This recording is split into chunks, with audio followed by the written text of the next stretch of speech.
അള്ളാടെ ഔലിയാക്കളെങ്കിൽ എന്ന് പറയുന്നത് എന്തോ? വേങ്ങര കോയപ്പാപ്പാക്കും കറാമത്ത് സമസ്ത എഴുതി വെക്കുന്നു. ജനങ്ങൾ മുഴുവനും മഴയില്ലാതെ വിഷമിക്കുന്നു. കോയപ്പാപ്പാട് പോയി സങ്കടം ബോധിപ്പിക്കുന്നു. മൂപ്പര് ചെയ്തതെന്താ? ഉടുതുണി പൊക്കി മൂത്രിച്ചു. പച്ച മലയാളത്തിലൂടെ എഴുതി വെച്ചു, അതാ വരുന്നു തകർപ്പൻ മഴ, അതാ വരുന്ന തകർപ്പൻ മഴ. നമ്മൾ ആലോചിച്ച് പഠിച്ചോനെ, അദ്ദേഹം രണ്ട് സാധിക്കാതിരുന്ന നന്നായി, ഇല്ലെങ്കിൽ ആലിപ്പഴം പെയ്തിരുന്നേനെ അല്ലേ? ഇങ്ങനെയാണ് കറാമത്ത് സമൂഹത്തെ പഠിപ്പിച്ചത്. നമ്മൾ പറഞ്ഞിട്ട് കാര്യമില്ല. ഇതെല്ലാ കാര്യങ്ങളിലും ഇപ്പൊ മുനമ്പത്ത് ബീവിയാര ഒന്നും അറിയില്ലല്ലോ. സത്യത്തില് ഊരും പേരറിയില്ല, ശുഹ്റത്തൊട്ടും കുറവില്ല, ബഹുമാനേരൊക്കെ പെറ്റ നാട് നല്ല വെളിയങ്കോട്ടും മരക്കാളി കുഞ്ഞുമരക്കാർ ഷഹീദോരെ, ബഹുമാനേരൊക്കെ പെറ്റ നാട് ഇങ്ങൂരെന്തെറിയാത്, ഊരും പേരൊന്നും അറിയില്ല. പിന്നെ മഹാമാര് ജനിച്ച നാട്ടിൽ ജനിച്ചു. അങ്ങനെയാണെങ്കിൽ ഒന്നാമത്തെ വലിയാര അബൂജഹലല്ലേ? ഊരും പേരറിയാമേ, ശുഹ്റത്തൊട്ടും കുറവില്ല, ബഹുമാനേരൊക്കെ പെറ്റ നാട് നല്ല മുത്തറസുൽ സിദ്ദീഖ് ഉമറുൽ ഫാറൂഖ് ഉസ്മാൻ അലിയോരെ, ബഹുമാനേരൊക്കെ പെറ്റ നാട്. അല്ലമീൻ ഓടിക്കളിച്ച മണ്ണിലാണ് അബൂജഹൽ ജനിക്കുന്നത്. അപ്പൊ അബൂജഹൽ വലിയാണോ? രണ്ടാമത്തെ പോയിന്റ്, 6-7 ദിവസം കടൽക്കരയെ കിടന്നു മത്സ്യം നശിപ്പിച്ചില്ല. ഞാൻ പ്രാർത്ഥിച്ചത് എന്താണെന്നറിയോ? പടച്ചോനെ അല്ലേ, ഫിറൗനിന്റെ ഡെഡ് ബോഡി കേരളത്തിലാണ് ഞാൻ നന്നായി, ഇല്ലെങ്കിൽ ഏറ്റവും വലിയ ദർഗ അവിടെ ഉണ്ടാക്കൂലോ അല്ലേ? കാരണം ചില്ലറ ദിവസം ഒന്നുമില്ലല്ലോ, 3000 ചില്ലറ കൊല്ലങ്ങൾ, 815ഓളം വരുന്ന കൊല്ലം കഴിഞ്ഞിട്ടാണ് ആ ഡെഡ് ബോഡി കിട്ടി. 3185 കൊല്ലം കടലിൽ കിടന്ന ഡെഡ് ബോഡി കിട്ടിയത് അല്ലേ? അപ്പൊ നിങ്ങൾ ആലോചിച്ചൊക്കെ അതൊന്ന് കറാമത്തല്ല. ഇനി നിങ്ങൾ നോക്കിക്കോ, നിസ്കരിക്കാത്തതും വലിയന്റെ കറാമത്താണ്. സൂഫി വര്യമാര് പറഞ്ഞില്ലേ, യഖൂലൂന യാ ഹാദാ തറക്ത സലാതക അലം യഅലമു അന്നീ ഉസല്ലി ബിമക്കത. വലിയ നമസ്കരിക്കുന്നില്ല. ആളുകൾ പറയും, ഈ മനുഷ്യനെന്തേ നമസ്കരിക്കാത്തതോ? എന്നാൽ ഈ വിഡ്ഢികൾ അറിയുന്നില്ലയോ ഇവൻ നമസ്കരിച്ചത് മക്കയിലാണെന്നാണോ? ഇതാണ് പലരുടെയും ക്വാളിഫിക്കേഷൻ എന്നാണ് അല്ലേ? തലശ്ശേരി സംവാദത്തിൽ വെച്ചുകൊണ്ട് നമ്മുടെ അനീഫ് കായക്കുടി പറഞ്ഞു അല്ലേ, പള്ളിയിൽ നിന്ന് മൊയ്ലന്മാർ നിസ്കരിക്കാത്തതുകൊണ്ട് പലരും പുറത്താക്കി കൂടെ കേട്ടല്ലോ അല്ലേ? കാരണം ഇതാണ് പ്രത്യേകത, ഔലിയാക്കൾക്ക് നിസ്കാരമില്ല. നിങ്ങൾ ആലോചിച്ചോക്ക് സഹോദരന്മാരെ, നിങ്ങൾ ചിന്തിച്ചു നോക്ക്, നിസ്കരിക്കാത്തം വലിയോ? നിങ്ങൾ ആലോചിച്ചോക്ക്, ഇതാ പറയുന്നത് കറാമത്തും ക്വാളിഫിക്കേഷനുമായി പറയുന്നത്. മടവൂര് ശൈഖിനും പ്രത്യേകത, അദ്ദേഹം നിസ്കരിക്കാറില്ല എന്ന് ആര് പറഞ്ഞതാ? മടവൂർ ശൈഖിന്റെ മധുവും കൊണ്ടൊരു കഥാപ്രസംഗം ഇറക്കിയപ്പോ ആ കഥാപ്രസംഗത്തിൽ പറഞ്ഞില്ലേ, മടവൂർ ശൈഖ് നിസ്കരിക്കാറില്ല. അദ്ദേഹത്തിന്റെ അടുക്ക പോയി പറഞ്ഞപ്പോ അദ്ദേഹം ഇങ്ങനെ കൈ കാണിച്ചു കൊടുത്തപ്പോ ഒരു TV കണ്ടത്രേ. കൈ TV ആയി മാറിയുന്ന, അതിന് മുമ്പ് മക്കത്ത് നിസ്കരിക്കുന്നതായി കണ്ടു അല്ലേ? അതാദ്യം ആ കഥാപ്രസംഗം തന്നെ നിങ്ങൾ കേൾക്കുക, എന്നിട്ട് നമുക്ക് വിശദീകരിക്കാം. സ്ക്രീനിലേക്ക് ശ്രദ്ധിച്ചാലും മറ്റൊരു സംഭവം, ഒരു ദിനമാണ് നിറത്തിലെടുത്തിട്ടോതുന്നേ ഉരിയാടുന്നെല്ലാരും നിങ്ങൾക്കില്ല നിസ്കാരം, അത് മുട്ടിടുവിൻ ശരിയാണോ കാര്യവും തന്നെ. അന്നേരം കൈപ്പറ്റി മലർത്തിട്ടങ്ങോ കാട്ടിയ നേരത്തെ ആക്കരമിൽ കാണുന്നൊരു പടവും എന്തൊരു നല്ല കറാമത്ത്. ഹറമിൽ വെച്ചത് നിസ്കാരം, അത് മയ്യോ മുമ്പിൽ ഇമാമത്ത്. അക്കഥ കണ്ടു മുതൽ വിശവർക്കും വന്നുടനന്ന് സലാമത്ത്. കയ്യു വലിച്ചങ്ങ് പിന്നെ കാഴ്ച മറിഞ്ഞങ്ങ് എല്ലാ കഴിവ് കറാമത്തുള്ളവരല്ലേ, കശ്മുടയോല ശിവത്തിതുമല്ലേ. ഉരുളിക്കുന്ന മുതൽ സായേ ഉണ്ണി മോയിൻ ഹാജി, ഒരു ദിനമാണ് നിറത്തിലടുത്തിട്ടോതുന്നേ ഉരിയാടുന്നെല്ലാരും നിങ്ങൾക്കില്ല നിസ്കാരം, അത് മുത്തിടുവിൻ ശരിയാണോ കാര്യവും തന്നെ. മടവൂർ ശൈഖ് നിസ്കരിക്കാറില്ലത്രേ. പലരും അങ്ങനെ പറഞ്ഞുകൊണ്ടിരുന്നു. അന്ന് ഉരുളിക്കുന്ന് മേരിസായ പ്രഗത്ഭ പണ്ഡിതൻ ഉണ്ണി മോയിൻ ഹാജി ശൈഖ് അവർകളെ നേരിൽ കണ്ടു. ഇത് ചോദിക്കാൻ തീരുമാനിച്ചു. ഉണ്ണി മോയിൻ ഹാജി ശൈഖ് അവർകളോട് ചോദിച്ചു, ആളുകൾ പലരും പലതും പറയുന്നുണ്ടല്ലോ, സത്യം എന്താണ്? അന്നേരം മഹാനായ ശൈഖ് അവർകൾ തന്റെ കൈപ്പത്തി ഹാജിയാരുടെ നേരെ നീട്ടി. അത്ഭുതം തന്നെ, അതിലേറെ ആശ്ചര്യവും. സാക്ഷാൽ ടെലിവിഷൻ പോലെ അതാ ആ കൈവെള്ളയിൽ ഒരു ഫോട്ടോ പ്രത്യക്ഷപ്പെട്ടു. അപാലവൃദ്ധം ജനങ്ങൾ ഹറമിൽ നിന്നുകൊണ്ട് നിസ്കരിക്കുന്ന രംഗം. മഹാനായ CM അവർകളതാ അവർക്ക് ഇമാമായി. സഹോദരന്മാരെ, നിങ്ങൾ ആലോചിച്ച് നോക്ക്, വലിയ നിസ്കരിക്കണില്ല, മക്കത്ത് നിസ്കരിക്കും. നമുക്കിതിൽ പറയാനുള്ള ഇത്രയേ ഉള്ളൂ, ഈ ഔലിയാക്കളൊക്കെ രാവിലെ തെങ്ങിന്റെ മേലെ വലിഞ്ഞു മുറുക്കി കെട്ടിയിട. അവർ ഉച്ചയാകുമ്പോ പറയും വിശക്കണോ, അപ്പൊ പറയാ മക്കത്തെ വലിയ ഭക്ഷണം കഴിച്ചോട്ടെ, മുക്കത്തെ വലിയ ഇവിടെ കിടന്നാ മതിയെന്ന്. നടക്കോ അല്ലേ? ഇതെന്താ ഭക്ഷണം കഴിക്കണ വലിയ മാത്രം ഒന്നേ ഉള്ളൂ. ഇതിങ്ങനെ പഠിപ്പിച്ചേക്ക 40 ശരീരമുണ്ട്, ഒന്നിവിടെ ഒന്ന് മക്കത്തെ. നമ്മൾ കാണുന്ന വലിയ മാത്രം ഭക്ഷണം കഴിക്കുന്ന വലിയേ ഉള്ളൂ. ആ ശരീരം മാത്രമേ നമ്മൾ കാണലുള്ളൂ അല്ലേ? എന്താ ഇങ്ങനെ ആയിപ്പോയത്? എന്തെങ്ങനെ ആയിപ്പോയത്? ഹബീബായ പ്രവാചകൻ സല്ലല്ലാഹു അലൈഹി വസല്ലം അറിയുമോ എന്റെ സഹോദരന്മാരെ? അവിടുന്ന് പ്രവാചകന്റെ അവസാന ഘട്ടങ്ങളിൽ പോലും നബി സല്ലല്ലാഹു അലൈഹി വസല്ലമക്ക് ബോധക്ഷയമുണ്ടാകുന്നു. പ്രവാചകൻ എണീറ്റോടനെ ചോദിക്കുന്നു, ആയിഷ അവർ നമസ്കരിച്ചോ? ആയിഷ ഇല്ല നബിയെ എന്ന് പറയുമ്പോ പ്രവാചകൻ പറഞ്ഞില്ല. അവരോട് ഒതു എടുക്കാൻ കൽപ്പിച്ചാലും പ്രവാചകന്റെ ബോധമങ്ങ് നഷ്ടപ്പെടുകയാണ്. വീണ്ടും ബോധം വന്നപ്പോ നബി സല്ലല്ലാഹു അലൈഹി വസല്ലമ ചോദിക്കുന്നുണ്ട്, ആയിഷ അവർ നമസ്കരിച്ചോ എന്ന് പറയുന്നു ഇല്ല നബിയെ. പറയുന്നു അബൂബക്കറിനോട് ഇമാമ നിൽക്കാൻ കൽപ്പിച്ചാലും പ്രവാചകന്റെ ബോധം നഷ്ടപ്പെടുന്നുണ്ട്. വീണ്ടും പ്രവാചകൻ എണീറ്റപാടെ ചോദിക്കുന്നുണ്ട്, ആയിഷ അവര് നമസ്കരിച്ചോ? ആയിഷ ഇല്ല നബിയെ, അങ്ങേക്ക് അദ്ദേഹത്തിന് ഇമാമ നിൽക്കാൻ കഴിയുന്നില്ല എന്ന് പറയുമ്പോ 2 സ്വഹാബാക്കളുടെ ഷോൾഡറിൽ കൈവച്ചുകൊണ്ടാ ഹബീബായ പ്രവാചകൻ സല്ലല്ലാഹു അലൈഹി വസല്ലമ നമസ്കരിക്കാൻ വേണ്ടി പോകുമ്പോ പ്രവാചകന്റെ കാലുകൾ പൊന്തുന്നില്ല. പ്രവാചകന്റെ തള്ളവിരലുകൾ മണലാരുണ്യങ്ങളിലൂടെ വലിച്ചു പോകുന്നിടത്ത് 2 കനാലുകൾ അവിടെ കാണാമായിരുന്നു എന്ന് സഹാബാക്കളെ പറഞ്ഞു പോകുമ്പോ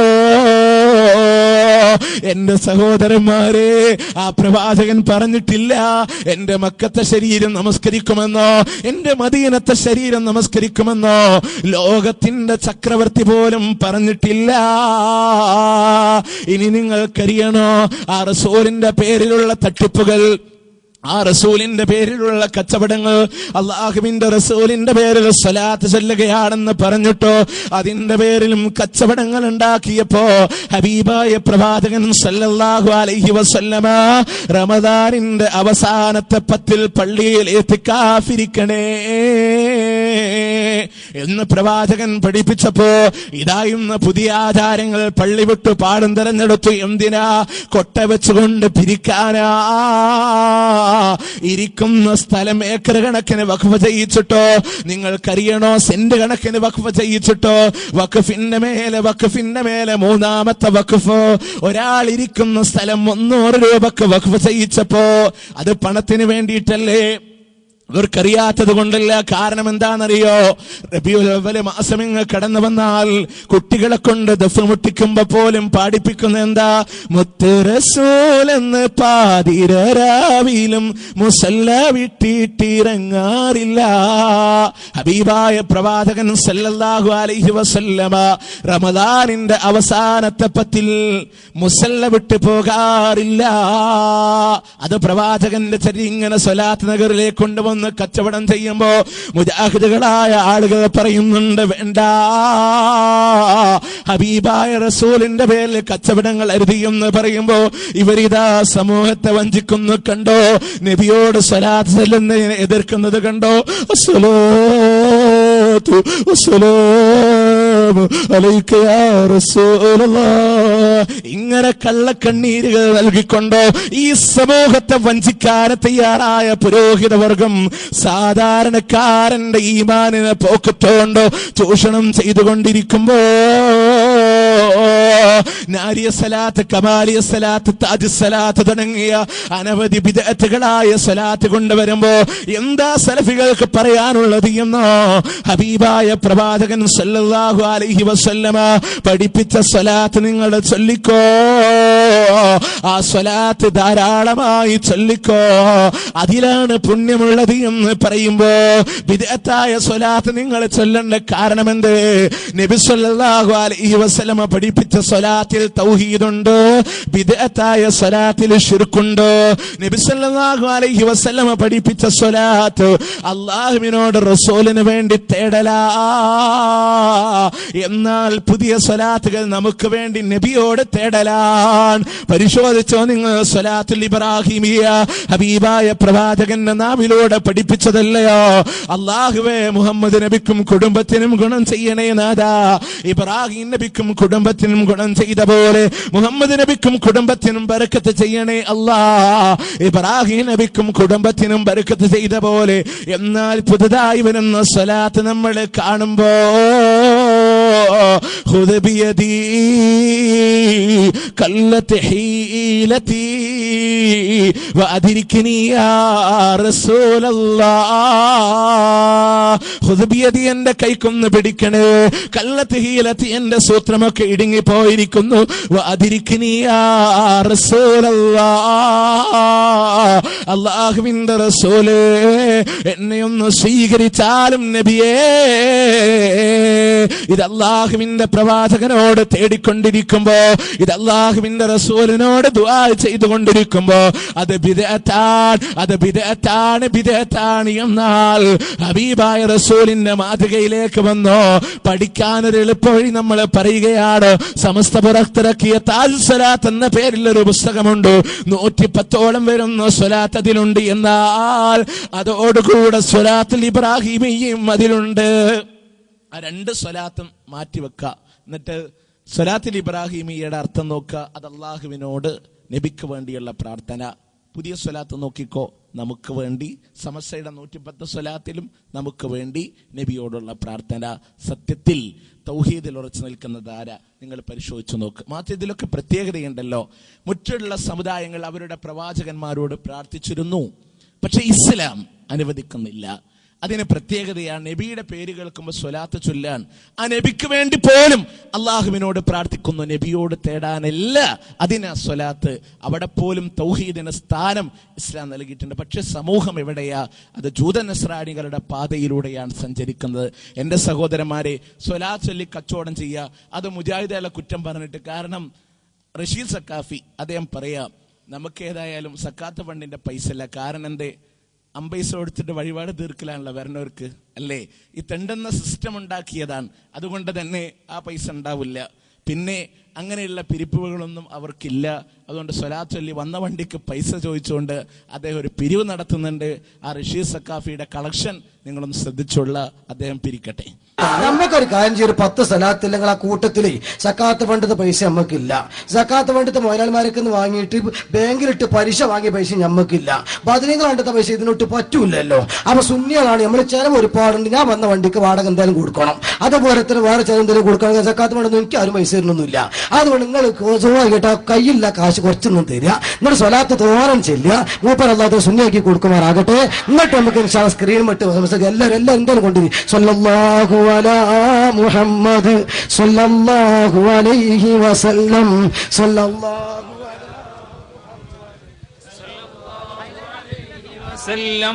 സല്ലല്ലാഹു അലാ മുഹമ്മദ് സല്ലല്ലാഹു അലൈഹി വസല്ലം സല്ലല്ലാഹു അലാ മുഹമ്മദ് സല്ലല്ലാഹു അലൈഹി വസല്ലം. സഹോദരന്മാരെ, അല്ലേ, നിങ്ങൾ ആലോചിച്ച് നോക്ക്. പണത്തിന് വേണ്ടി സ്വലാത്ത് കച്ചവടം ചെയ്യാം. ഇതിങ്ങനെ മാത്രമൊന്നല്ല. ഇപ്പോ മംഗലാപുരത്തൊക്കെ പുതിയൊരു സിസ്റ്റം കൊണ്ടുവന്നിട്ടുണ്ട്. 5 കോടി സ്വലാത്ത്. അതെങ്ങനെയാന്ന് വെച്ചാൽ ഓരോ യൂണിറ്റിന് 1 ലക്ഷം വീതം സ്വലാത്ത് ഇങ്ങനെ അയച്ചു കൊടുക്കണം കേന്ദ്ര കമ്മിറ്റിക്ക്. എന്നിട്ട് കേന്ദ്ര കമ്മിറ്റി 5 കോടിയായിട്ട് നബി സല്ലല്ലാഹു അലൈഹി വസല്ലമക്ക് അയച്ചു കൊടുക്കും, അല്ലേ? അപ്പൊ നിങ്ങൾക്ക് പ്രവാചകനിൽ നിന്ന് 5 കോടി സ്വലാത്ത് എന്ന് പറഞ്ഞ അല്ലൻ സാറ് മാസികയിൽ ഇവരിങ്ങനെ കന്നഡ ഭാഷയിൽ ഇതിങ്ങനെ അടിച്ചു വിട്ടിട്ടുണ്ട്. ഇക്കൊല്ലം 5 കോടി സ്വലാത്താണെങ്കിൽ അടുത്ത കൊല്ലം 5 കോടി ഉറുപ്പ്യ റസൂലിന് അയച്ചു കൊടുക്കുക എന്ന് പറയും. അവിടത്തേക്ക് ഈ കൗമിനെ കൊണ്ടുപോകുന്നു. ചിന്തിച്ചോ നിങ്ങൾ? നബി സല്ലല്ലാഹു അലൈഹി വസല്ലമയുടെ പേരിലുള്ള സ്വലാത്തിന്റെ പേരിൽ കച്ചവടം, ഇത് നബി സല്ലല്ലാഹു അലൈഹി വസല്ലമയെ നിന്ദിക്കല്ലേ? ഇനി എന്റെ സഹോദരന്മാരെ, തീർന്നില്ല. ബിസിനസ്സുകൾ പോരാ എന്ന് തോന്നിയപ്പോ ഇതാ അറിയണോ നിങ്ങൾക്ക്? കോഴിക്കോട് ഏറ്റവും വലിയ ബിസിനസ് തുടങ്ങുന്നു ആരാ? ശ്രീമാൻ കാന്തപുരം AP അബൂബക്കർ മുസ്ലിയാർ, ഇസ്ലാമിന്റെ മുഖശത്രു. അറിയണോ നിങ്ങൾക്ക്? കോഴിക്കോട് ബിസിനസ് തുടങ്ങുന്നു. എന്താ പ്രത്യേകത? 40 കോടിയുടെ കച്ചവടമാണ്. 1 കൊല്ലം കൊണ്ട് പ്രതീക്ഷിക്കുന്നത് 400 കോടി മില്യനാണ്. പങ്കാളികളാകണോ? 1000 ഉറുപ്പിക വീതം കച്ചവടത്തിൽ ഓഹരി കൊടുത്താൽ ബർക്കത്ത് മാത്രം കൊല്ലം തിരിച്ചു കിട്ടും. ഇതാണ് കച്ചവടത്തിന്റെ പരസ്യം. എന്റെ സഹോദരന്മാരെ, എന്തിനാ ഇങ്ങനെ ഒരു കച്ചവടം തുടങ്ങിയത്? അല്ലേ? നബി സല്ലല്ലാഹു അലൈഹി വസല്ലമയുടെ മുടി വെക്കാൻ വേണ്ടിയിട്ടാണ്. നബിയുടെ മുടി വെക്കാൻ വേണ്ടി അദ്ദേഹം ഇത്രയും നല്ലൊരു ബിസിനസ് തുടങ്ങുക. നിങ്ങൾ ആലോചിച്ച് നോക്ക്, ഇത് പ്രവാചകന്റെ മുടിയല്ല എന്നുള്ള ഒരു വിഷയം ഇൻഷാ അല്ലാഹ് കുറച്ച് തെളിവുകൾ നമ്മുടെ മുന്നിൽ തരുമ്പോൾ നിങ്ങൾക്കത് ബോധ്യപ്പെടും. അത് നബി സല്ലല്ലാഹു അലൈഹി വസല്ലമയുടെ മുടിയല്ല എന്നുള്ളതാണ്. ആ മുടിക്ക് വേണ്ടി ആദ്യം പറയുന്ന പോരിശ് എന്താണെന്നറിയോ? നബി സല്ലല്ലാഹു അലൈഹി വസല്ലമയുടെ മുടി അതിങ്ങനെ ദിക്ർ ചെല്ലുമ്പോൾ ആടും എന്നുള്ളതാണ്. നബി സല്ലല്ലാഹു അലൈഹി വസല്ലമയുടെ മുടി ദിക്ർ ചെല്ലുമ്പോൾ അങ്ങനെ ആടിക്കൊണ്ടിരിക്കും. തീ കത്തിച്ചാൽ കത്തുല്ല, നിഴലില്ലാത്ത മുടിയാണ്. ഇതാണ് അതിന്റെ ആദ്യ പരസ്യങ്ങൾ കൊടുത്തത്. ഇതെന്തിനാണെന്നറിയോ പറഞ്ഞത്? ഇവരിങ്ങനെ മൗലിദിൽ വല്ലാണ്ട് കിടന്നാടും, മൗലിദിൽ വല്ലാതെ കിടന്നാടും. ഒരു ഹാല് തന്നെയാണ് അല്ലെ? ഇതിനെ സംബന്ധിച്ച് നമ്മൾ പറയാറുണ്ട്. അപ്പോ അവർക്ക് രണ്ട് തെളിവ് അതിൽ കിട്ടുന്നു. ഒന്ന്, നബിയുടെ മുടിയാണെന്ന് സമർത്ഥിക്കാൻ. പിന്നെ അവരുടെ ചര്യക്കൊരു തെളിവ്, നബിയുടെ മുടിയും ആടുന്നുണ്ട്. ഇപ്പൊ പുതിയ ക്ലിപ്പ് നമുക്ക് വന്നിട്ടില്ല, ഇൻഷാ അല്ലാഹ് കുറച്ച് ദിവസത്തിന്റെ ഉള്ളിൽ വരും. കാരണം 3 ദിവസമായിട്ടുള്ളൂ കാന്തപുരം കോഴിക്കോട് പ്രസംഗിച്ചിട്ട്. നബിയുടെ മുടിക്ക് ജീവനുണ്ട്, അത് വളർന്നുകൊണ്ടേയിരിക്കും, വളരും തോറും പിളർന്നുകൊണ്ടേയിരിക്കും അല്ലേ? അത് മൂപ്പരുടെ പുതിയ പോളിസിയാണ്. കാരണം മൂപ്പര് പോയാൽ ഇത് ഒരുപാട് ഭിന്നിക്കുമ്പോൾ പേരോടിനൊന്ന്, കടലുണ്ടിക്കൊന്ന്, ഇപ്പുറത്തെ പൊന്മളക്കൊന്ന്, എല്ലാവർക്കും ഓഹരി വെക്കണ്ടേ? അപ്പോൾ വളരും തോറും പിളരണ്ടേ? അതിന് വേണ്ടിയിട്ടാണ്. എൻ്റെ സഹോദരന്മാരെ, നിങ്ങൾ ചിന്തിച്ചു നോക്കുക. അപ്പോൾ മുടി ആടുന്നുണ്ട്, ദിക്ർ ചെല്ലുമ്പോൾ മുടി ആടുന്നുണ്ട്. ഇവരങ്ങനെയാണല്ലോ, ഏത് ഹലക്കുണ്ടാക്കിയാലും, മുഹ്യിദ്ദീൻ ശൈഖിനെ വിളിച്ചാലും, മമ്പുരന്തങ്ങളോട് വിളിച്ചാലും, മരിച്ചവർക്ക് വേണ്ടി 70,000 ദിക്ർ ചൊല്ലി കച്ചവടം ചെയ്താലും ആ കച്ചവടത്തിന്റെ ഒക്കെ പ്രത്യേകത എന്താ? ആ കച്ചവടങ്ങളിലെല്ലാം ഇവരിങ്ങനെ ആടിത്തിമിർക്കുകയാണ്. ഇന്ന് പുതിയ ഷാദുലി, റാത്തീബുകൾ, ഡിസ്കോ ഡാൻസുകൾ ഇതൊക്കെ കടന്നു വന്നതും ആടുന്നത് തന്നെയാണ്. എന്നാൽ അതിനുള്ള പുതിയ കുതന്ത്രമായി കൊണ്ട് ഹബീബായ പ്രവാചകൻ സല്ലല്ലാഹു അലൈഹി വസല്ലമയുടെ മുടിയും ആടുന്നുണ്ട് എന്നിവര് പറയുമ്പോ ആടാനുള്ള തെളിവ് എവിടെ നിന്നാണ് കിട്ടിയത് എന്നറിയുമോ? ആട്ടം എന്ന് പറഞ്ഞാൽ അതൊരു ഇബാദത്താണ്, ഒരു അമലാണ്. എന്നതാ അവിടെ നിന്ന് പകരക്കാരൻ മുഹമ്മദ് ഹസനി പ്രസംഗിക്കുന്നുണ്ട്. അത് എന്തുകൊണ്ടാണെന്ന് വെച്ചാൽ അത് പ്രാസംഗികൻ കൈ കാണിക്കുന്ന പോലെയാണ്. അങ്ങനെ അദ്ദേഹം തെളിവ് പറയുന്നുണ്ട്. ആദ്യം അദ്ദേഹത്തിന്റെ നാവിലൂടെ നമ്മൾ കേൾക്കുക, എന്നിട്ട് അതിന്റെ ബാക്കി വിശദീകരണത്തിലേക്ക് നമ്മൾ കടന്നു വരും. അതിന് പറയാൻ മുഹമ്മദ് ഹസനിയെ നമ്മൾ ക്ഷണിക്കാണ്. അദ്ദേഹം പറയട്ടെ. ചൊല്ലിയാൽ ആടുന്നതാണ്. ദിക്റിൽ ആടുക എന്നുള്ളത് സാലിഹീങ്ങളുടെ അടയാളമാണ്. സഹോദരന്മാരെ, നമ്മൾ മനസ്സിലാക്കണം. അതാ മനസ്സിലൊരു ആശയമുണ്ടെങ്കിൽ, ഞാനിങ്ങനെ പ്രസംഗിച്ചു കൊണ്ടിരിക്കുമ്പോൾ, ഞാനിങ്ങനെ 1ാം ക്ലാസ്സിലെ കുട്ടികളെ പോലെ കൈ രണ്ടും എന്റെ തൊടയിൽ വെച്ച് ഇങ്ങനെ നിന്ന് പ്രസംഗിച്ചാൽ നിങ്ങൾക്ക് പ്രസംഗം എന്നെ സംബന്ധിച്ച് നിങ്ങൾ എന്ത് പറയും? എന്നാൽ പ്രസംഗിക്കുന്ന ടൈമിൽ എന്റെ കൈ ഞാൻ പൊക്കുന്നു. അതങ്ങനെയാണ്, ഇത് ഇങ്ങനെയാണ്, അത് അങ്ങനെയാണ്, ഇങ്ങനെയാണ്, അങ്ങനെയാണ് എന്നൊക്കെ പറയുമ്പോൾ എന്റെ ശരീരം അങ്ങുമിങ്ങും അതാ തെരിഞ്ഞും ചാഞ്ഞും എന്റെ ശരീരം അങ്ങുമിങ്ങും പല ആക്ഷനിലൂടെ നീങ്ങിക്കൊണ്ടിരിക്കുമ്പോൾ നിങ്ങൾക്ക് തോന്നുന്നുണ്ടോ ബാവുട്ടി മുസ്ലിയാരുടെ ഡാൻസ് കളിക്കുകയാണെന്ന് പറയാറുണ്ടോ? ഇല്ല. മറിച്ച് അതൊക്കെ എന്റെ മനസ്സിനകത്തുള്ള ആശയത്തിനനുസരിച്ചുള്ളതായിരിക്കുന്ന ആക്ഷനാണ്. ദിക്ർ മനസ്സിൽ കടന്നു ചൊല്ലിയാൽ അതിനനുസരിച്ച് കൈയും കാലും ശരീരവും ആടിക്കളിച്ചു പോകും. പക്ഷേ നിങ്ങളുടെ മനസ്സിൽ അങ്ങനെ ഇന്ന് വരെ വന്നിട്ടില്ല. അതുകൊണ്ടാണ് എന്റെ ശരീരം ആടാത്തത്. നിനക്ക് ദിക്ർ എന്തെന്നറിയില്ല, അള്ള എന്തെന്നറിയില്ല. നിന്റെ മനസ്സിൽ ആകെയായി കൂടിയത് ദുനിയാവാണ്. അതുകൊണ്ട് നിനക്ക് ആടാൻ കഴിയില്ല, ആട്ടം വരില്ല. ആട്ടം വലിയൊരു ഇബാദത്താണ്, വലിയ കൂലുള്ള സംഗതിയാണെന്നല്ല ഞാൻ പറഞ്ഞത്. അത് സ്വാലിഹീങ്ങൾ ചെയ്ത അമലാണ്. സാലിഹ്യങ്ങൾ മാത്രല്ല, കള്ളുടിയന്മാരും ചെയ്യുന്ന അമലാണ് അല്ലേ? എന്റെ സഹോദരന്മാർ, നിങ്ങളൊന്ന് ആലോചിച്ച് നോക്ക്. ഇത് ആടാനും തെളിവ്. എന്നിട്ട് ആ ആടുന്ന പോലെ ആരാടുന്നുണ്ട്? നബിയുടെ മുടി ആടുന്നുണ്ട്. അവിടത്തേക്ക് നിങ്ങൾ ആലോചിച്ചൊക്കെ, നബിയുടെ മുടി ഇങ്ങനെ കിടന്ന് ആടുത്തരയും. പുറത്ത് വെച്ചിട്ടൊന്ന് ദിക്റയല്ലട്ടെ, കാറ്റിലാടുന്നല്ലാണ്ട് കാന്തപുരത്തിന്റെ മുടി ആടില്ല. നിങ്ങൾ ആലോചിച്ചോ? അല്ല, ഇത് ആലോചിച്ച് മനുഷ്യൻ മനസ്സിലാക്കേണ്ട വിഷയല്ലേ? പ്രവാചകൻ സല്ലല്ലാഹു അലൈഹി വസല്ലമയുടെ മുടിയാണെന്ന പേരിലാണ്. എന്താ സഹോദരന്മാരെ ഇത് നബിയുടെ മുടിയല്ല എന്ന് പറയാനുള്ള കാരണം നിങ്ങൾ ആലോചിച്ചോ? കച്ചവടം ലക്ഷ്യമാക്കിക്കൊണ്ട് കൊണ്ടുവന്നതാണ്. ഇതെവിടെ നിന്ന് കിട്ടി എന്ന് പോലും നമ്മൾ പരിശോധിക്കുമ്പോ നിങ്ങൾ ആലോചിച്ചോ? ആ മുടി കിട്ടുന്നതൊരു സ്വപ്നം വഴിയാണ്. സ്വപ്നം വഴി മുടി കിട്ടി. മുടി കിട്ടിയപ്പോ പള്ളി പണിയുന്നു. പള്ളിക്ക് വേണ്ടി 40 കോടി. എന്നാൽ മുടി വെക്കാൻ വേണ്ടി പള്ളി പണിയാൻ അവര് പറയുന്ന സ്വപ്നത്തിലും തെളിവില്ല കേട്ടോ. നബി സല്ലല്ലാഹു അലൈഹി വസല്ലം പറഞ്ഞ സ്വപ്നത്തിലും മുടി വെക്കാൻ, പള്ളി വെക്കാനുള്ള തെളിയില്ല. അതിനൊരു തെളിവില്ല. കാരണം സ്വപ്നം പറഞ്ഞ എന്താ? ഇവരടിച്ചിറക്കിയ സ്വപ്നമാണ് കേട്ടോ. കണ്ണൂര് വളപട്ടണം ക്രിസന്റ് കോളേജ് പുറത്തിറക്കിയ ഹുബ്ബുർ റസൂൽ ലേഖ 2-ാമത്തെ പേജ്. നമ്മളിവിടെ കൈ പിടിക്കാൻ കഴിഞ്ഞിട്ടില്ല, അപ്രതീക്ഷിതമായ പരിപാടിയാണല്ലോ, അതുകൊണ്ട് അത് പേജ് നമ്പർ അടക്കം നിങ്ങളോട് പറഞ്ഞ് നോട്ട് ചെയ്ത് വെച്ചു. അതിലെ പറയാൻ എങ്ങനെയാണ് കാന്തപുരത്തിന് മുടി കിട്ടിയത്. കാന്തപുരത്തിന് എങ്ങനെയാ മുടി കിട്ടിയത്?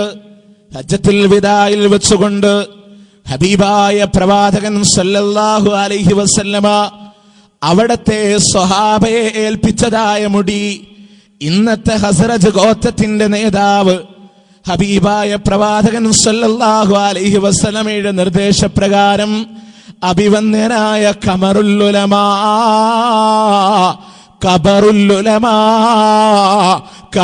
ഉലമാ കാന്തപുരത്തെ കോഴിക്കോട് മർക്കസിൽ സൂക്ഷിക്കാൻ ഏൽപ്പിച്ചിരിക്കുന്നു. എവിടെ സൂക്ഷിക്കാൻ? മർക്കസിൽ. അപ്പൊ നബി സ്വപ്നത്തിൽ എന്താ പറഞ്ഞത്? ഹസറജിയോട് പറഞ്ഞ തന്നെ കോഴിക്കോട് ഒരു കാന്തപുരണ്ട്, അദ്ദേഹത്തിൽ എന്റെ മുടി കൊടുത്തിട്ട് മർക്കസിൽ സൂക്ഷിക്കാൻ പറയണം. നബിയുടെ സ്വപ്നത്തിലുള്ള കൽപ്പനക്ക് പോലും പതിക്കാരല്ല. സ്വപ്നം ഏതായാലും നമ്മളേതായാലും അംഗീകരിക്കില്ല, ഇപ്പൊ പേരോട് അംഗീകരിക്കില്ല, പോട്ടെ. പക്ഷേ നിങ്ങൾ ചിന്തിക്കുക, ആ സ്വപ്നം നമ്മൾ വകവെച്ചു കൊടുക്കുക എങ്കിൽ മുടി എവിടെ വെക്കണം? സ്വപ്നം വകവെച്ചു കൊടുത്താൽ മുടി എവിടെ വെക്കണം? മർക്കസ് വെക്കണം. പിന്നെന്തിനാ അതിനൊരു പള്ളി ആണോ? അപ്പൊ 40 കോടിയുടെ വലിയൊരു ബിസിനസ് തുടങ്ങുക എന്നുള്ള ലക്ഷ്യം അതിന്റെ പിന്നിലുള്ളതിന് പള്ളി തുടങ്ങണതിന് പല ലക്ഷ്യമുണ്ട്. എന്താണെന്നറിയോ നിങ്ങൾക്ക്? അജ്മീറിനെ വെല്ലാൻ, ഏർവാടിയെ വെല്ലാൻ, മുത്തുപേട്ടയെ വെല്ലാൻ, എന്തിനേറെ അബുദാബിയിലെ ഷെയ്ഖ് സായിദിന്റെ ഖബർ പോലും വെല്ലുന്ന രീതികളിലൂടെ കോഴിക്കോട് 40 കോടി പള്ളിക്കുള്ളിൽ ഖമറുൽ ഉലമയുടെ അഥവാ ഈ കാന്തപുരത്തിന്റെ ഖബർ പോലും കൊണ്ടുവന്ന് വെച്ചിട്ട് വരും കാലങ്ങളെ മുഴുവനും പിഴപ്പിക്കാനാണോ? എന്റെ സഹോദരന്മാര് ചിന്തിച്ചോ?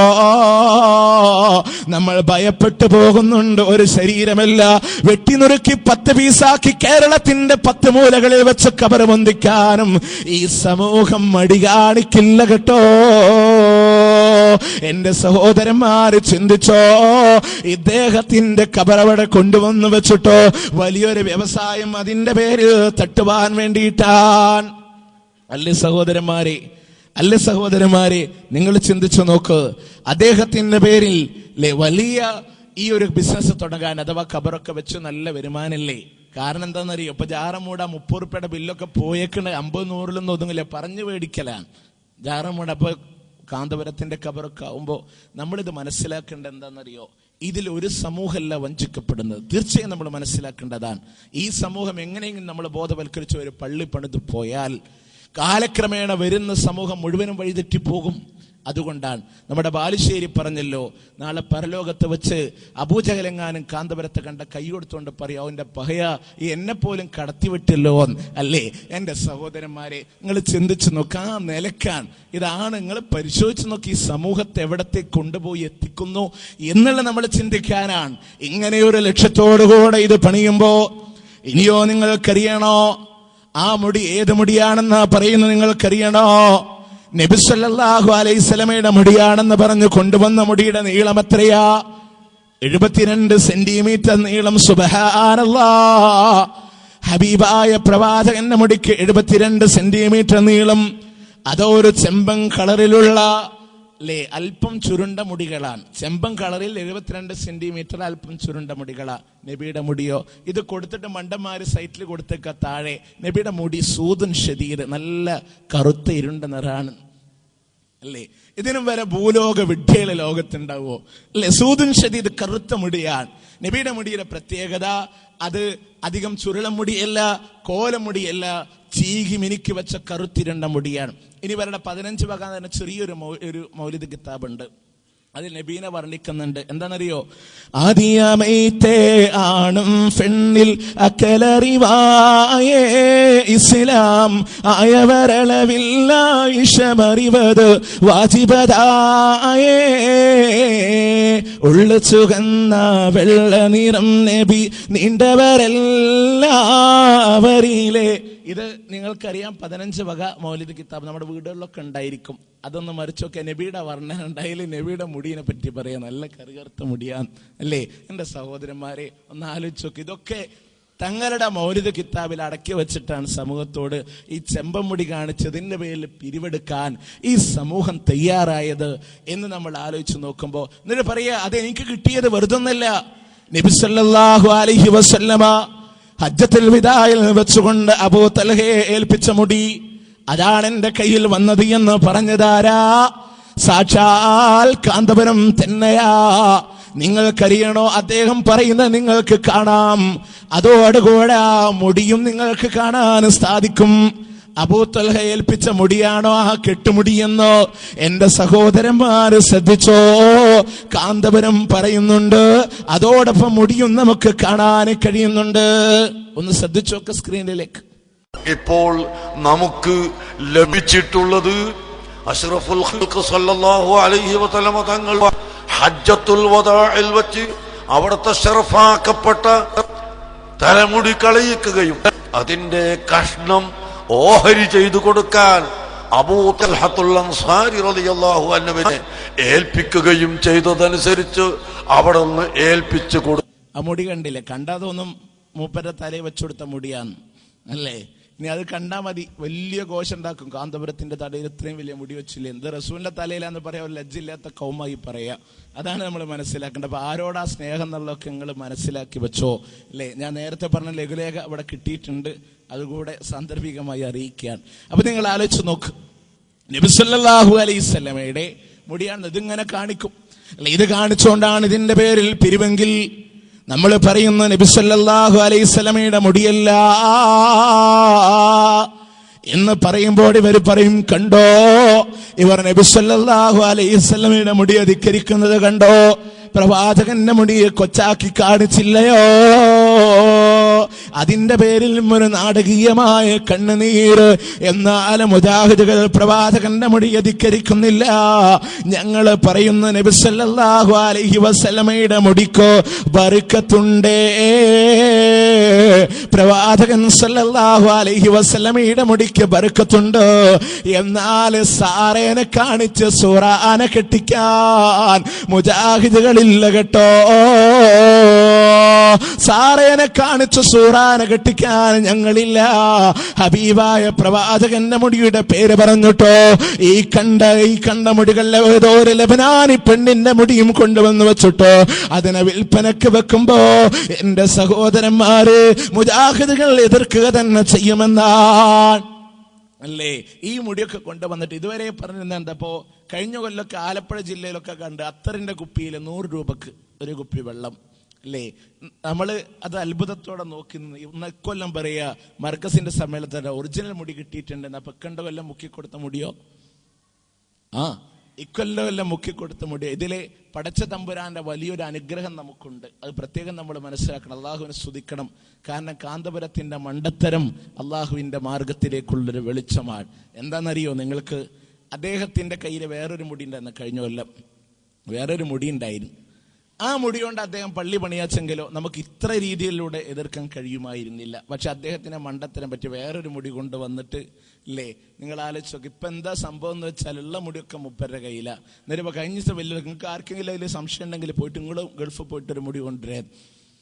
അതിനോട് മത്സരം എന്നിട്ട് 80 കോടിക്കൊരു പള്ളി പണിതോ അല്ലേ? ഇദ്ദേഹത്തിന്റെ വെല്ലുവിളി അതൊക്കെ.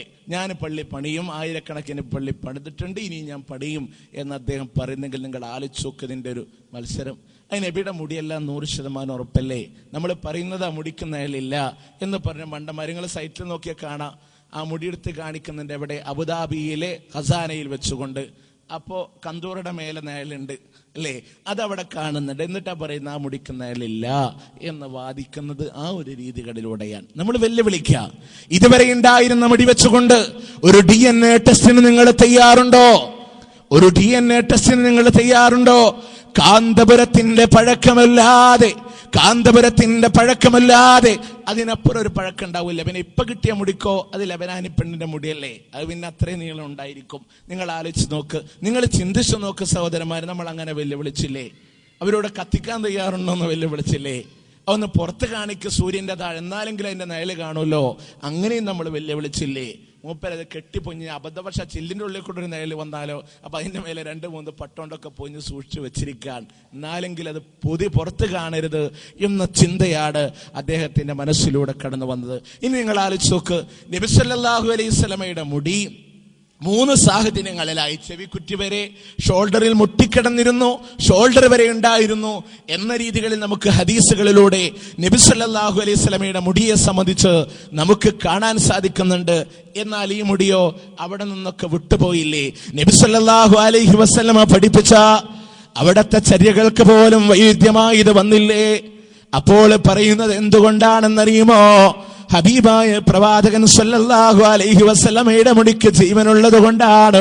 അതുകൊണ്ടാണ് ഇതിങ്ങനെ വളർന്നു വരുന്നത് എന്ന് പറയുമ്പോ, ഓ എന്റെ മണ്ടന്മാരെ, ചോദിക്കട്ടെ നിങ്ങളോട്, എന്താ ഈ ഒരു മുടി മാത്രം വളരുന്നത്? ഇതുവരെ മർക്കസിലുള്ള മുടി വളർന്നില്ലല്ലോ, വെല്ലൂരിലെ മുടി വളർന്നില്ലല്ലോ, കാശ്മീരി മുടി വളർന്നില്ലല്ലോ, ഈ ഒരു മുടി മാത്രമാണോ വളരുന്നത്? അതിലും കുതന്ത്രമില്ലയോ? അതിലും കുതന്ത്രമില്ലയോ എന്റെ സഹോദരന്മാരെ? ഒരു മുടി മാത്രം വളരുക, ബാക്കിയുള്ള മുടിക്കൊന്നും ജീവനില്ലേ? ഇല്ലേ സഹോദരൻ? അപ്പൊ തർക്കിച്ച് എവിടെ എത്തിയെന്നറിയോ? ഈക്കക്കാരുടെ കയ്യിലുള്ള റഹ്മത്തുള്ള കാസിമി വെക്കുന്ന മുടിയും കള്ളമുടിയാണെന്ന് പേപ്പിക്കാരും. ഇപ്പൊ പുതിയതാണ്, ഇപ്പൊ വരും, ക്ലിപ്പ് വരും. അത് CD ഇറങ്ങാത്തത് കൊണ്ടാണ് നമുക്ക് കിട്ടാത്തത്. ഇപ്പൊ പ്രസംഗമൊക്കെ കഴിഞ്ഞേക്കണോ അല്ലേ?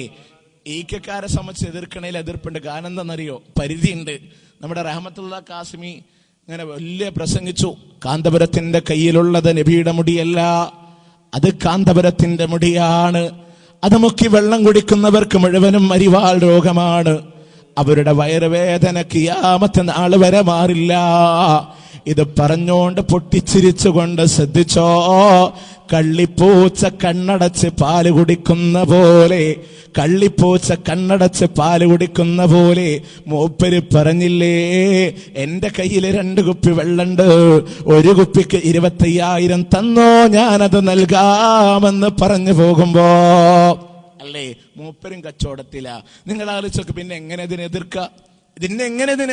ഇനി നിങ്ങൾക്ക് മനസ്സിലാക്കാൻ, ആ മുടി ഒറിജിനൽ മുടിയല്ല, അത് കള്ളമുടിയാണെന്ന് മനസ്സിലാക്കാൻ നബി സല്ലല്ലാഹു അലൈഹി വസല്ലമയുടെ മുടി ഏതുവരെ ഉണ്ടായിരുന്നു എന്നും ഏതൊക്കെ കള്ളന്മാരെയാണ് പുറത്തു കൊണ്ടുവന്ന് വലിച്ചിടേണ്ടത് എന്നും സീമാൻ പേരോട് അബ്ദുറഹ്മാൻ സഖാഫി, എന്റെ സഹോദരന്മാരെ വൈകിപ്പോയതിന് ഞാൻ ക്ഷമ ചോദിക്കുകയാണ്. കാരണം ക്ലിപ്പിംഗ് പ്രോഗ്രാമിന്റെ ഏറ്റവും വലിയ വിജയമാണ് പേരോട് സഖാഫി. അദ്ദേഹം ഇന്ന് വരാത്തിരി വൈകിപ്പോയിട്ടുണ്ട്. എന്നാൽ അദ്ദേഹം എത്തിയ സ്ഥിതിക്ക് നമുക്ക് അദ്ദേഹത്തെ കൊണ്ട് പറയിപ്പിക്കാം. അദ്ദേഹം പറയാം നബിയുടെ മുടി എത്രത്തോളം ഉണ്ടായിരുന്നു, ഏതൊക്കെ കള്ളമുടിയാ പിടിക്കേണ്ടത്, അത് പേരോട് പറയുന്നുണ്ട്. അപ്പൊ പേരോട് നബിയുടെ മുടി പറയുമ്പോൾ കാന്തപുരത്തിന്റെ കയ്യിലുള്ള മുടി അപ്പുറത്ത് നിങ്ങൾക്ക് കാണാൻ സാധിക്കും. അത് രണ്ടും കൂടെ ഒരു കമ്പയർ സ്റ്റഡി നമ്മളുടെ മനസ്സിന് നമ്മൾ വിട്ടുകൊടുക്കുക. പേരോട് സഖാഫി പറയട്ടെ. മുടി വെക്കുന്നതിനൊക്കെ പരിധി പറഞ്ഞിട്ടുണ്ട്. ഈ കാതിന്റെ ചോടുള്ള സ്ഥലത്തിന് അപ്പുറം വെട്ടിക്കളയണമെന്നാ, അതിനപ്പുറം നീട്ടി വെക്കുന്ന മുടി അത് ഞാനൊരു വലിയ ആളാന്നുള്ള നിലക്ക് വെക്കണേ ഹറാമാണ് എന്നാ, അല്ലെങ്കിൽ തന്നെ പാടില്ലാത്തതാണ്. പക്ഷേ നീണ്ട മുടി നിങ്ങൾക്ക് കാണാം. ഇപ്പൊ ഇനി പിടിക്കേണ്ട ഇങ്ങനത്തെ സാധനങ്ങളെല്ലാം മുടിക്കത്തില്ല നീളമെന്നറിയോ? ഇനി പിടിക്കേണ്ട ഇങ്ങനത്തെ സാധനങ്ങളെല്ലാം അതന്നെ 72 സെന്റിമീറ്റർ 72 ഇതിനൊക്കെ പിടിച്ചു കൊണ്ടുവരണ്ടേ? ഇത് ഇദ്ദേഹം ആർക്കെതിരെ പറഞ്ഞെന്നറിയോ? ആലുവാത്തൊരീക്കത്തുണ്ട്. നമ്മൾ സമയത്തിൻ്റെത് കൊണ്ട് ആ ക്ലിപ്പ് മനഃപൂർവ്വം എടുക്കാതിരുന്നതാ. ആലുവ ഷെയ്ഖ് കൊണ്ടുവന്ന് അദ്ദേഹത്തിന്റെ മുടി സ്വല്പം നീണ്ടുപോയി. അപ്പൊ പേരോട് അന്ന് പറഞ്ഞതാ. എന്നിട്ട് ആള് കള്ളനാണെന്ന് തെളിയിക്കാൻ മൂപ്പരെ കാന്തപുരത്തിന്റെ സർട്ടിഫിക്കറ്റ് ഒക്കെ കൊടുക്കുന്നുണ്ട്. അത് കള്ളനാണ്, കാരണം വലിയ മുടിയൊക്കെ കൊണ്ടുവന്ന്. ഇപ്പൊ സ്വന്തം ഗുരു കൊണ്ടുവന്നതോ അവനാന്റെ കാലിന്റെ മേലെ വലിയ മന്തുണ്ടായിട്ട് അത് മൂടി വെച്ച് റോട്ടിൽ കൂടെ പോണവർ ഉണ്ണിമന്ത എന്ന് വിളിക്കുന്ന ഒരു സ്വഭാവമാണ്. എന്റെ സഹോദരന്മാരെ, നമ്മൾ വിചാരിക്കും ഇവർക്ക് അറിവില്ലാഞ്ഞിട്ടല്ല. എന്തുകൊണ്ട് സമൂഹം ഇങ്ങനെ വഞ്ചിച്ചു പോകുന്നു? അവർക്കറിയാം തങ്ങൾ പറയുന്നത് വിശ്വസിക്കുന്നത് വിഡ്ഢികളായ ഒരു സമൂഹമാണ് തങ്ങളുടെ പക്കലുള്ളത് എന്ന് ഇവര് മനസ്സിലാക്കിയതിന്റെ വിജയമാണ്. എന്റെ സഹോദരന്മാരെ, ഈ മുടി, കാരണം ഇവർക്കറിയാലോ, പണ്ട് പാതിരാവാതിലൊക്കെ ഒരു കഥ പറയലുണ്ട്. ഒരു ഖത്തീബ് പള്ളി വന്ന് ഖുത്ബ പറയാൻ വേണ്ടി വന്നപ്പോ മിമ്പറെന്ന് പറഞ്ഞു ഉത്തരേ, എന്താ അഖിലോ ഖതീബകും ലഹ്മം വഖുബ്സാ, നിങ്ങളുടെ ഖതീബിന് നിങ്ങൾ ഇറച്ചിയും പത്തിരിയും കൊടുക്കണം കേട്ടോ. അപ്പോ കൂട്ടത്തിൽ അറബി അറിയാവുന്ന ഒരാള് തൊണ്ടനക്കി അത്രേ. അദ്ദേഹം ഇങ്ങനെ തന്നെ തൊണ്ടനക്കി. അപ്പൊ അദ്ദേഹത്തിന് കാര്യം മനസ്സിലായത് പാതിരാവാതിലേട്ടോ, നമ്മൾ പറഞ്ഞുണ്ടാക്കിയതല്ലേ. അപ്പോ ഖതീബ് പറഞ്ഞത്രേ, ലാ തനഹ്നഹ് നിസ്ഫുല്ലി വ നിസ്ഫുല്ലക ഹാദാ ഖൗമുൻ ജാഹിലൂൻ. ലാ തനഹ്നഹ്, നീ തൊണ്ടയനക്കണ്ട. നിസ്വുല്ലി വനിസ്വുല്ലക, പകുതി എനിക്കും പകുതി നിനക്കുമാണ്. ഹാദാ ഖൗമുൻ ജാഹിലൂൻ, ഇവരറിവില്ലാത്ത കൗമാണ് കേട്ടോ, ഇവര് ജാഹിലീങ്ങളായ കൗമാണ്. ആ തിരിച്ചറിവ് ഈ പണ്ഡിത പുരോഹിതന്മാർക്കുണ്ടായപ്പോ എന്ത് പറഞ്ഞാലും വലിച്ചു വെക്കാമെന്നുള്ള അവസ്ഥ വന്നപ്പോ, ഓ എന്റെ മുത്തു മുസൽമാനെ, ദിവസം 5 നേരം സിട്ടാവായ റബ്ബിനോട് കണ്ണുനീരോട് പ്രാർത്ഥിച്ചു, നാദാ സംസം വെള്ളത്തിന്റെ അധികാരം, സംസം വെള്ളത്തിന്റെ അധികാരം നീ ഒരിക്കലും സമസ്തക്ക് കൊടുക്കല്ല അല്ലാ. സംസം വെള്ളത്തിന്റെ അധികാരം നീ സമസ്തക്ക് കൊടുക്കല്ല അല്ലാ. കോടാനുകോടികളാ, മില്യൺ കോടികൾ ഡോളർ കണക്കിന് വിൽപ്പന നടത്താൻ ഈ പുരോഹിത വർഗം മടി കാണിക്കില്ലല്ലോ. അതുകൊണ്ട് റബ്ബിനോട് പ്രാർത്ഥിച്ചു, നാദാ സംസം വെള്ളത്തിന്റെ അധികാരം നീ കൊടുക്കല്ല റബ്ബേ. എന്റെ സഹോദരന്മാരെ, എന്ത് കിട്ടിയാലും വിൽപ്പന നടത്തുമ്പോ ഒരു കാര്യം നിങ്ങൾ ഓർത്ത് വെച്ചോ, ഇന്ന് റസൂലിനോട് തുല്യമാണ് കാന്തപുരം എന്ന് പറഞ്ഞപ്പോ റസൂല് കാന്തപുരത്തെ തെറ്റിപ്പെട്ടുകൊണ്ടാണ് മുടി കൊടുത്തത് എന്ന് പറയുമ്പോ, ഒരു 5-6 കൊല്ലമങ്ങ് കഴിഞ്ഞു പോകുമ്പോ ഈ പേരോട് സക്കാഫിയും അലവി സക്കാഫിയും ഒക്കെ റോട്ടിലിറങ്ങിക്കൊണ്ട് പറയും, ജനങ്ങളെ നിങ്ങൾ ആരെങ്കിലും പടച്ചോനെ കണ്ടിട്ടുണ്ടോ? ഇതാ കാന്തപുരത്തിന്റെ രീതിയിൽ അവതരിച്ചിട്ടുണ്ട് എന്ന് പറയാനും മടി കാണിക്കില്ല. അവിടത്തേക്കാണ് ഈ സമൂഹത്തെ വലിച്ചു കൊണ്ടുപോകുന്നത് എങ്കിൽ, എന്റെ സഹോദരന്മാരെ, അറിവ് നേടാത്തത് കൊണ്ടല്ല, അറിവ് നേടി പക്ഷേ തിരിച്ചറിവുണ്ടായിട്ടില്ല. അതിന്റെ അപകടമാണ്. അറിവ് എന്നുള്ള വ്യവസായം ഉണ്ടാക്കിയത് കൊണ്ടല്ലേ എന്റെ സഹോദരന്മാർ. നമ്മൾ പറയുവരൊക്കെ കിതാബ് തിരിയണ പണ്ഡിതന്മാരല്ലേ, അതാണ് ഏറ്റവും വലിയ പ്രശ്നം ഉണ്ടാക്കിയതും അല്ലേ. പണ്ടൊരാൾ പറഞ്ഞില്ലേ, പാടത്തിങ്ങനെ നിലവെഴുതുമ്പോ കാളേനെ കൊണ്ടുവന്നിങ്ങനെ വെള്ളം തേവുന്നുണ്ട്, കാളങ്ങനെ ചുറ്റും തോറും വെള്ളം ഇങ്ങനെ അടിച്ചു വിടും. അപ്പോ ആ കാള നടക്കുന്നുണ്ട്, ഇയാൾ വേറെ പണിയിലാണ്. അപ്പൊ ആ കാളയുടെ കഴുത്തിൽ ഒരു മണി വെച്ച് കെട്ടിക്കൊടുത്തു. അപ്പോൾ കാള ഇങ്ങനെ നടക്കുമ്പോൾ മണി ഇങ്ങനെ അടിക്കുക. അപ്പൊ നടക്കില്ലെങ്കിൽ ഇയാൾക്കറിയാലോ. അപ്പൊ വേറൊരാൾ വന്നിട്ട് ചോദിച്ചു, നിങ്ങൾ എന്ത് മണ്ടത്തരയി കളിച്ച്, നിങ്ങൾ പണിയെടുക്കുമ്പോൾ കാള നടക്കാണ്ട് വെറുതെ എന്ന തല ഇങ്ങനെ കുലിക്കാലും മണി കിലുങ്ങൂല്ലേ? അപ്പൊ അയാൾ പറഞ്ഞു, എന്റെ കാള കിതാബ് ഓതിയിട്ടില്ല, എന്റെ കാള കിതാബ് ഓതിയിട്ടില്ല, അതുകൊണ്ട് ആ വക പ്രശ്നമൊന്നും ചെയ്യൂല. അപ്പൊ 2 അക്ഷരം പഠിച്ചു എന്ന് വന്നപ്പോഴാണ് ഇന്ന് കിതാബ് തിരിയുന്നത് ബാർബർ ഷാപ്പേറിന്റെ കസേര പോലെ നട്ടം തിരിയാന്നല്ലാതെ അതിനപ്പുറം ഒരു തിരിച്ചലുമില്ല. എന്റെ സഹോദരന്മാരെ, നമ്മൾ മനസ്സിലാക്കുക, ഈ സമൂഹം ജനങ്ങളെ വഞ്ചിക്കുകയാണ്, ജനങ്ങളെ വഞ്ചിക്കുകയാണ്. അറബി ഞങ്ങൾക്കറിയും എന്ന് പറഞ്ഞുകൊണ്ട് അത് കാണിക്കാൻ സമയമില്ലാത്തത് കൊണ്ടാണ്. നമ്മുടെ മുന്നിൽ വന്നെന്ന് ബെബ്ബടിക്കുന്നതൊക്കെ കുറെ ഉണ്ട്. മണ്ണാർക്കാട് സംവാദമൊക്കെ ഒന്ന് കണ്ടുനോക്കിയാൽ മതി. അലവി സക്കാഫി വെള്ളം കുടിച്ചിട്ടേ പോയിട്ടുള്ളൂ. അപ്പൊ നിങ്ങൾ മനസ്സിലാക്കിക്കോ, ഈ സമൂഹം ഈ മുടിയും ഇതുപോലുള്ള പലതിന് എന്തൊക്കെ കൊണ്ടുവരുന്നതിന് നബിയുടെ ബാഗ് കൊണ്ടുവരാനും മടി കാണിക്കില്ല. ഫൈബറിന്റെ കുടം കച്ചവടം ചെയ്യാൻ ഹബീബായ പ്രവാചകന് മദീനത്തെ തെരുവിൽ വെള്ളം കുടിക്കാൻ ഫൈബറിന്റെ കുടല്ല 50 ഉറുപ്യ എന്ന് പറഞ്ഞ് ലേലം ചെയ്ത കൗമാൻ എവിടത്തേക്ക് കൊണ്ടുപോകുമെന്ന് എന്റെ സഹോദരന്മാരെ നമുക്കറിയില്ല. അതുകൊണ്ട് നമുക്ക് ഉറങ്ങാൻ സമയമില്ല, ഉണർന്നിരിക്കേണ്ടുന്ന ദിവസങ്ങളാണ്. ഓർക്കുന്നുണ്ടോ നിങ്ങൾ?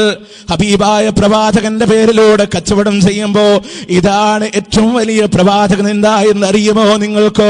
വർഷങ്ങൾക്ക് മുമ്പ് ഡെൻമാർക്കുകാരന്റെ കാർട്ടൂണുകളിലൂടെ ആയുധമേന്തിയ തലയിൽ ബോംബ് വെച്ച് കെട്ടിയ ഭീകരവാദിയായ പ്രവാചകന്റെ ചിത്രം കണ്ടപ്പോ പ്രവാചകൻ എന്തായെന്ന് പ്രകടനം നടത്തിയവരെ അങ്ങ് നിങ്ങൾക്കറിയണോ? കോട്ടയം ജില്ലയില് ന്യൂമാൻസ് കോളേജിന്റെ പ്രൊഫസറിന്റെ കൈകളിലൂടെ വന്നത് തലയിട്ടാൽ 7 പ്രാവശ്യം കഴുകണം, പാത്രം കഴുകണമെന്ന് പഠിപ്പിച്ച നികൃഷ്ടമായൊരു ജീവിയോട് ലോകത്തിന്റെ ഹബീബിനെ ഉപമിച്ചു പോയപ്പോ അതിനേക്കാൾ വലിയ പ്രവാചകൻ ഇല്ല എന്ന് പറയുന്നത് തങ്ങളുടെ ചെരുപ്പിന്റെ താഴെ പ്രവാചകന്റെ പേരെഴുതിയിട്ടോ ചവിട്ടി നടന്ന് പ്രവാചകനെ ആക്രോശിച്ച ക്രൂരന്മാരെക്കാളും വലിയ പ്രവാചകൻ ഇല്ല എന്നുള്ളത് ഏറ്റവും വലിയ പ്രവാചകൻ ഇന്നകരാരാ?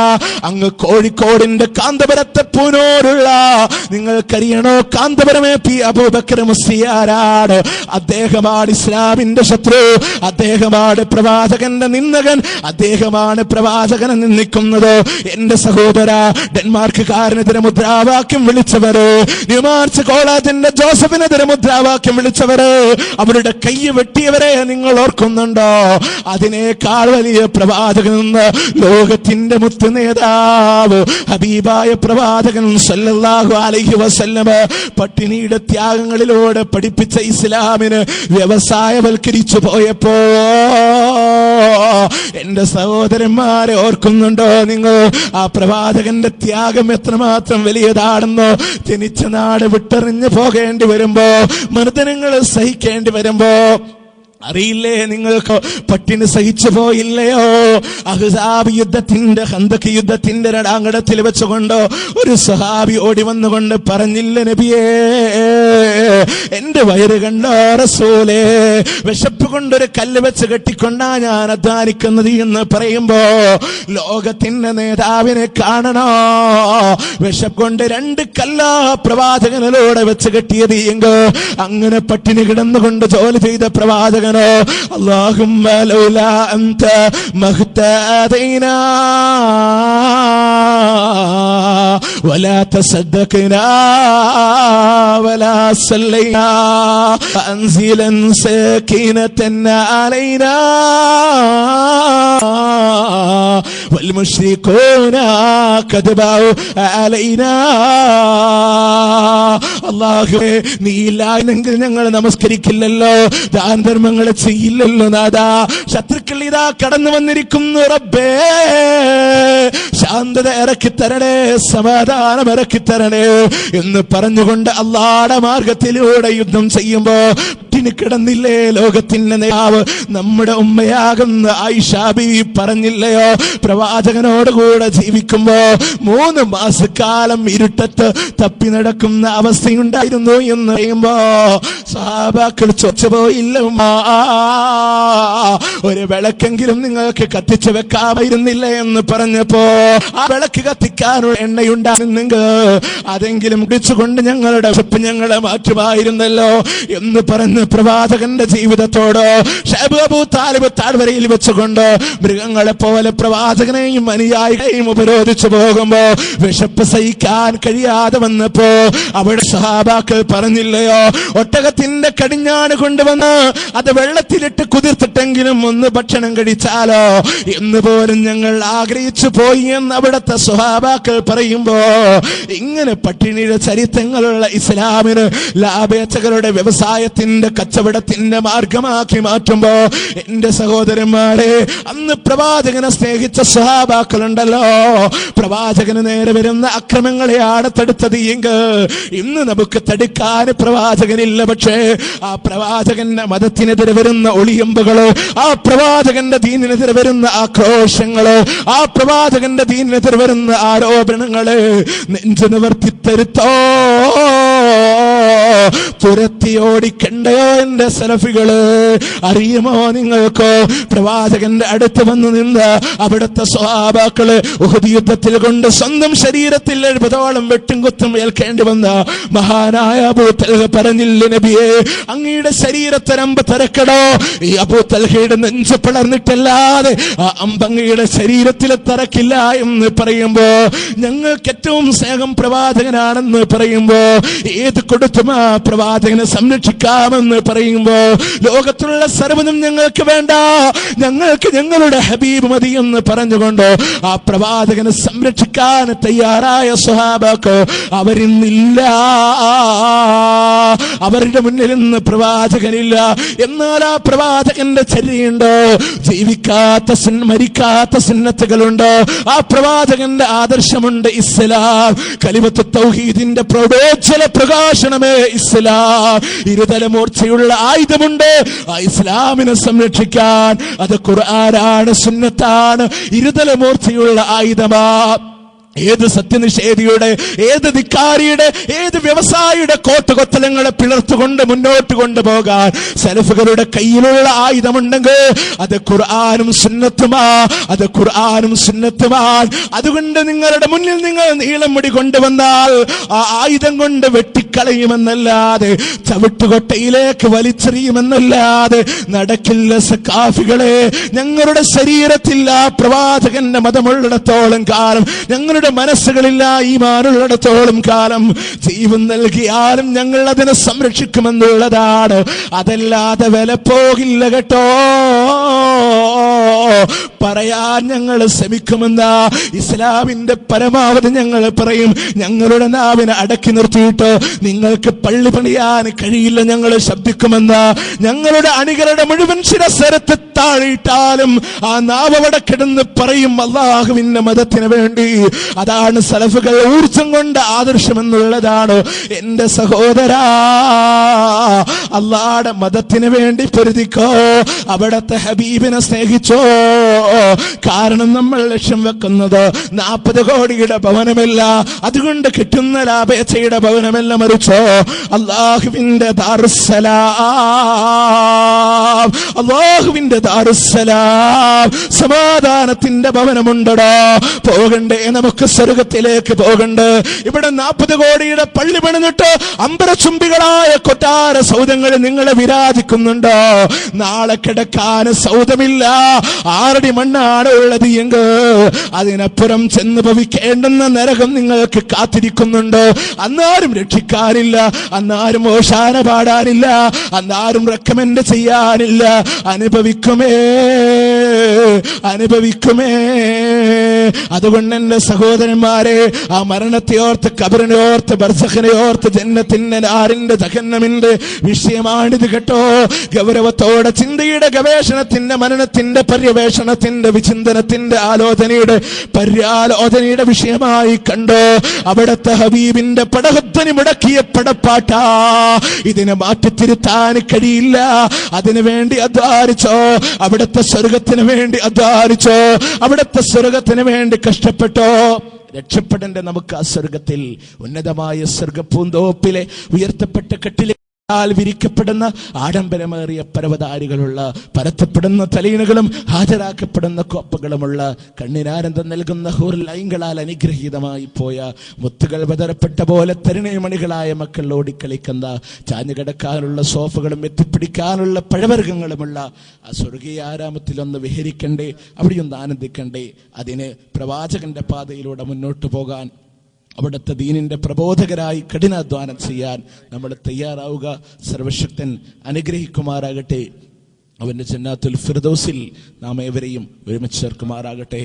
അല്ലാഹുവേ, നിന്റെ മാർഗത്തിൽ ഇൽമിനെ പഠിക്കുവാനും അതിനെ പ്രബോധനം ചെയ്യുവാനും ഞങ്ങൾക്കും ഞങ്ങളുടെ ദാഇമാർക്കും കരുത്തും കഴിവും തന്റെ ഇടവും അറിവും നൽകണേ തമ്പുരാനെ.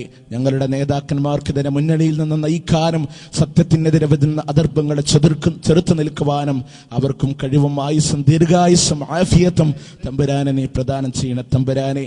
ഞങ്ങളെ കത്തിയാളൻ നരകത്തിന്റെ വിറകുകളാക്കി മാറ്റില്ല തമ്പുരാനെ. നിന്റെ സ്വർഗീയ ആരാപത്തിൽ ഒരുമിച്ച് കൂടാനുള്ള ഭാഗ്യം ഞങ്ങൾക്ക് നൽകണേ തമ്പുരാനെ. അല്ലാഹുമ്മ ഗഫിർ ലിൽ മുഅ്മിനീന വൽ മുഅ്മിനാത്ത് വൽ മുസ്ലിമീന വൽ മുസ്ലിമാത്ത് അൽ അഹ്യാഇ മിൻഹും വൽ അംവാത് ഇന്നക മുജീബുദ് ദഅവാതി യാ ഖാദിയൽ ഹാജാത്. അല്ലാഹുമ്മ റബ്ബനാ തഖബ്ബൽ മിന്നാ ഇന്നക അൻതസ് സമീഉൽ അലീം വതുബ് അലൈനാ ഇന്നക അൻതത് തവ്വാബുർ റഹീം. റബ്ബനാ تقبل منا إنك أنت السميع الأليم وتب علينا إنك أنت التواب الرحيم. آمين آمين برحمتك يا أرحم الراحمين. നിങ്ങളുടെ എല്ലാവരുടെയും പ്രാർത്ഥനയിൽ എന്നെ കൂടെ ഉൾപ്പെടുത്തണമേ എന്ന ദുആ വസിയത്തോടുകൂടെ അസ്സലാമു അലൈക്കും വറഹ്മത്തുള്ളാഹി വബറകാതുഹു.